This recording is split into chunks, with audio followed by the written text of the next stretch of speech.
One thing I never understood as a child is how I always kind of got this like weird Texas rap. I didn't understand that. I never really spent much Texas time in Texas. I mean, maybe 2 years is what I would say. I really don't know. A lot of like 18 months was broken up in New Mexico, and we only kind of like zoomed past it to go up to Maine. So it wasn't like I spent real time in Texas going back up to Maine, just a small amount of time. And before New Mexico was a pretty good amount of time, but I wouldn't say that long. It was an interesting experience though in Texas because I just don't remember as much drugs or weird stuff happening. That's the I don't remember. That was a pretty normal education, pretty normal school.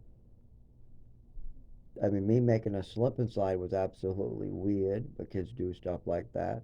No, that wasn't the worst thing I've ever done. And I just don't remember any super craziness. I remember acting like a police officer if some guy came in and I smacked him. I didn't recognize him at all. I had no clue. And I really did think he had a mean look to him. It was the weirdest thing. I really did feel like I got a weird, mean vibe off the guy. He seemed like a mean guy. I don't know. It seemed like my family didn't like him either or something. I don't know. The vibe in the room, I just didn't like it. I smacked this weird guy, and that was in Texas. Now, I was a little kid, but there was no drug. That was just me. I also tried to get the dog to talk. I also tried to figure out how try to get the dog to talk at that time too. So remember, I'm a kid. But I remember trying to find bumblebees and seeing weird stuff in rocks. I remember making cool inventions like I was a caveman, trying to make wooden swords, spears. I mean, I don't know. I was Texas survival stuff on TV.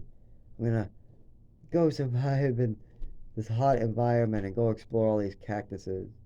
I don't know. It was a very interesting time. Very primitive. I mean, rocks, that's all there was, and cactus and weird plants. No grassy knolls. It was a park, and that park I have fond memories of too. It was Green Hill. I don't remember there being any crazy behaviors from my parents at all at that time. I had some, making a slip and slide, trying to get the dog to talk, but I think those are pretty normal for the age that I was. I've seen much weirder in many, many, many kids I worked with as a teacher's aide. And I'm talking about other kids in other classrooms, not my kids. My kids with special needs. I always just sat in a chair, oversaw them. And the teachers would just tell me which kid I was supposed to work with. Did that for like 4 years, and more and more as time went on. Started as a volunteer most of the time.